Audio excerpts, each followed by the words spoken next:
am back. Sorry there was no vlog on Monday. I have had this horrible flu-y virus and just felt rubbish. But today we're getting on with it. We are at Forest Edge Arena and we have got a jumping lesson with Stacey Cook. Stacey Cook is a show jumper. She has won Horse of the Year show. I used to have lessons with her with Finley a long time ago. And I literally just thought, you know what, take him to Forest Edge. We'll have a good lesson. We can use the space. I was hoping for a group lesson, but it's just me. We've just got a little half an hour slot. And I'm hoping just to get Donnie cantering forwards and going over fences. And a few repairs from last time's disaster. I brought him today all tacked up because Forest Edge is literally a 10-minute drive. I don't want Donnie to be like a top show jumper or anything. I'm not training for him to be a jump horse as such. I just like my horses to have variety, and the jumping is the jumping is really helping his canter improve and strengthen. Even poles, whatever, you know, it all helps, doesn't it? So yeah, we've got this lesson booked today with Stacey, who you've not met before. Yeah, she doesn't know anything about him, and we're hoping to be able to. My goal really is to canter into a fence, land, and canter after a fence, which is a very small goal. We'll see if we can achieve that today. He's not scared of fences. He's not spooky or silly. Can you not eat my hair? He's just very rude, aren't you? Very rude. I'm going to get my hat on because I've got 15 minutes and then it's my lesson slot.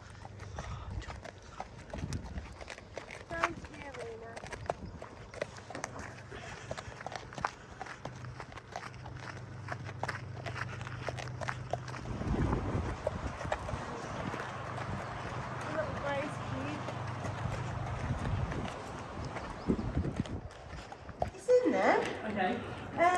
What do you call it? Has talent, max selection. He is so bold. Yeah. You can make him as scary as you want, and he will demolish. Right. Okay. And he'll fall over his own feet. That kind of like. Okay. But he starts off very forward and jumps quite well. Yeah. And then the more you get into it, he goes, yeah, I can't be bothered now. Right. Okay. She's a bit one of them. He's not lazy at all. And he has a very big canter. Yeah. So I've been trotting into fences because that's in my comfort zone. Yeah. But we've just started to canter and land and canter. Okay. But you just don't know what you're going to get. He could either trip over it or jump it absolutely huge and I'm hanging on for dear life. And he did bronk me off cross country the other weekend. He landed and went bronk, bronk, bronk, bronk, bronk. Yeah. Okay. So this height is nice. Oh no, that's fine. That's fine. I left it as it was because I wasn't sure what. And I'd really like to. His right canter, I struggle to like pick it up. Yeah. But sort of like quick and busy exercises suit him because he does just switch off and then go, yeah, I can't be bothered. And he will whack his legs and go. Yeah. So he's better cross country, and we did work in Hunter the other weekend, and he was super because they were scary. Yeah. But yeah, as soon as he gets bored of it, it's like demolition derby, Okay. and he'll just land and trip over his own feet.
probably more a case that he's just not ready to sit enough. Yeah. So he can't actually avoid standing on them sometimes. Yeah. So hopefully, just with time and work and all this, and him building strength, that will get less and less. And don't avoid doing the poles because he stands on them or kicks them about. Yeah. Obviously, it's a bit of a pain for you because that means you need to have somebody there to move them if he is rolling them around or whatever, but it will actually help him start to learn to sit a little bit over them, so that and cavalettis and things like that would actually be good for him. Yeah, he's just grown so much. He's only supposed to be 16 hands. Oh really? And he's nearly 17, so... He's lovely though. Yeah, he's cool. I mean, in trot he feels lovely. Yeah. And the canter left is lovely. It's just the canter right feels like a steam train. Yeah. It doesn't look too bad. So on the canter left, it looked a little bit as though he was going through the outside shoulder. Yes, it does. Yeah. Slightly. So that's obviously something that you'll want to watch. And all those little things, especially because he's big, are going to make a difference when it does come to actually jumping. Yeah. So if he's coming round and he's not completely straight, he's then not connected. Yeah. It's easy to then start standing on them and falling over them a little bit and stuff. So you'll probably find with him it's just a case of time. Yeah. Just keep doing it and he will get it. And I keep doing like little mini cross country or little just here and there. Yeah. All sorts of just different stuff because I don't want to not jump him because he's not good at it. No, and keeping it short and sweet. So if you do feel like one, he's probably getting tired, which is why he then starts to not want to put so much effort in. Because these big young ones, it don't take a lot for them to be knackered. Yeah. But just keep it short and sweet. So if you think, oh, he's done a few things and that's really good, then just leave it. Yeah. And then maybe try again tomorrow and do a little bit again. Yeah. But rather than think, I must fill a session. Yeah. Don't create yourself a problem for the sake of it. Just lots of little here and there will probably be good for him. Right, we'll just start nice and simple. Just have a little trot through those trot holes over there. Yeah. Not a jump. Good boy. So turn around again. Yeah. Don't let the trot get too long. Yeah. Okay, so it's good that he's forward. Yeah. So try and keep him a little bit more between your hands and legs. Yeah. And just keep it a little bit bouncier. Okay. But let him take a bit of time. You want him to think about it. Wait. Yeah. It's okay, he's got it. Don't worry about it. And again.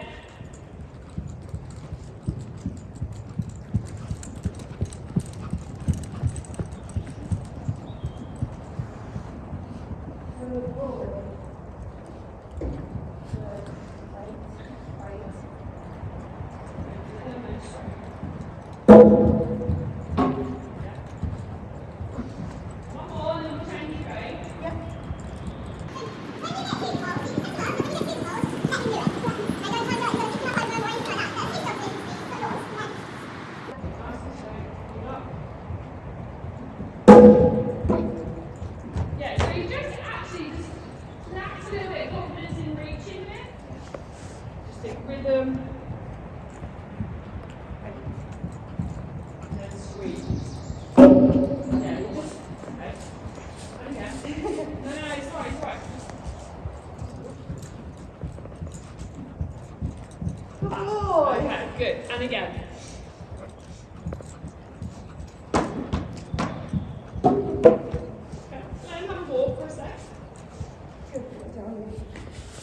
So I don't think it's that he's that lazy. I think that he doesn't really know what he's doing yet with his feet properly. And he's not actually confident in stretching forward. No. So that's why I shortened them, because it's better for him to go through them properly rather than feel like, I need to reach for it and I'm not sure if I can. It's the same with the jumping, because I always go long one and he's like, I can't do that. No. and that's probably why sometimes he just, like I say with the poles, and he just ends up standing on them. He's just not quite strong enough yet. So although the trot gets quite long, it's not necessarily powerful yet, if that makes sense. It's just all very much that way. So that's why I say just slow the trot down a little bit so he doesn't get long, so he's having to think up rather than just go. And then when you get to them, you let him do it, but just keep your leg there, so that he has to think about what he's doing, because you can't lift him over the fences, you can't make him pick his feet up, he's got to do that.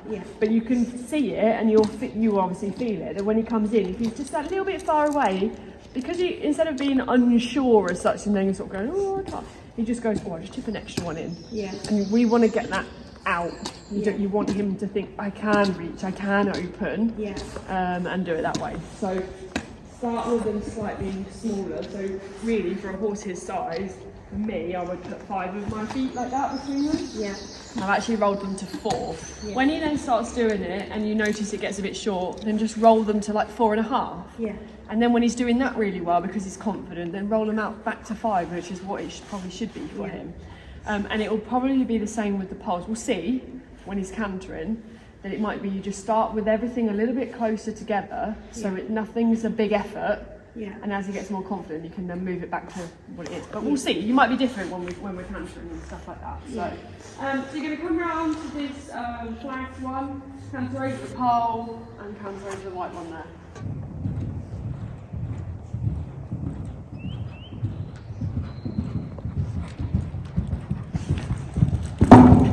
Sorry.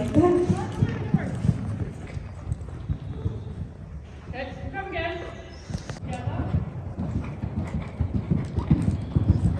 Good.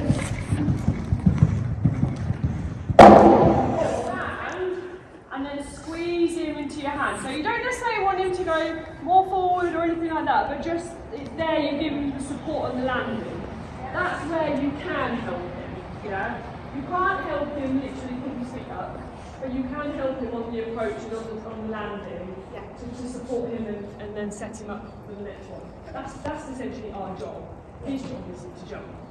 Right, well, so do that again and try and.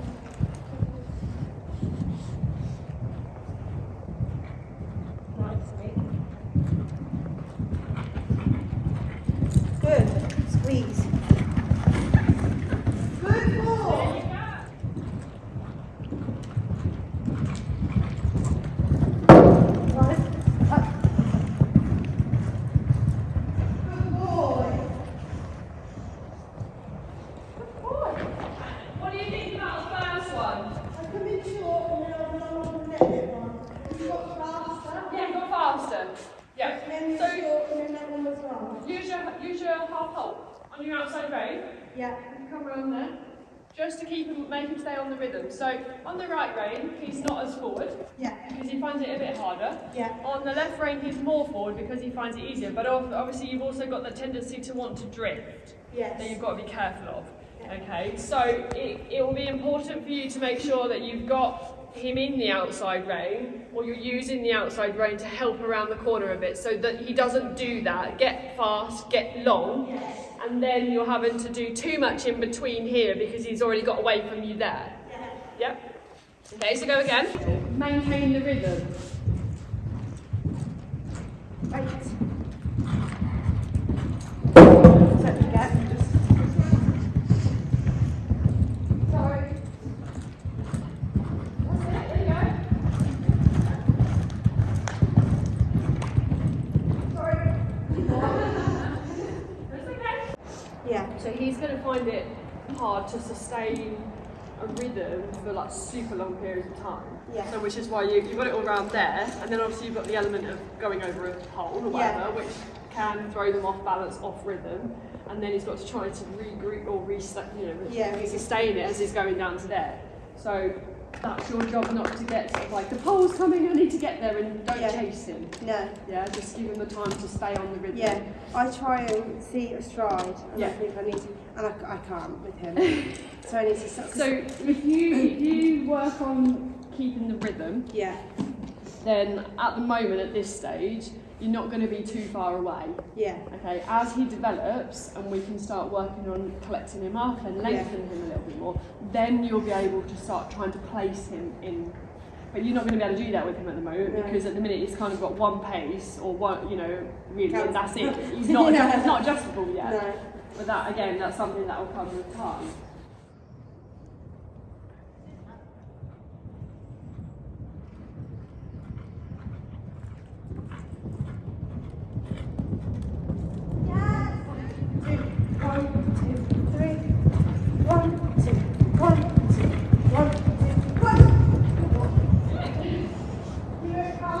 But set him up to the first one, just the same as everything else.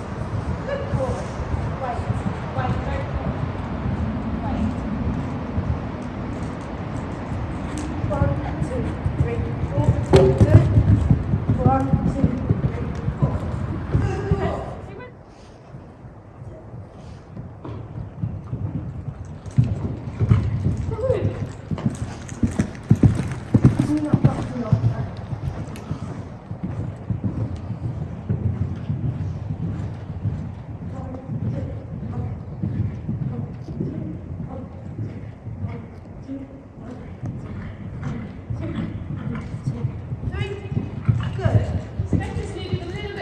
Go on there.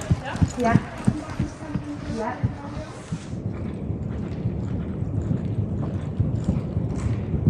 Right. And then soften. Yes, good boy. Good boy. Yeah. You're not giving him a great big boot and be like, but your leg has got to be there. But you've got to make sure you soften with your hand so that you're not trying to pick him up or holding him, so he can do what he needs to do. Yeah. Does that make sense?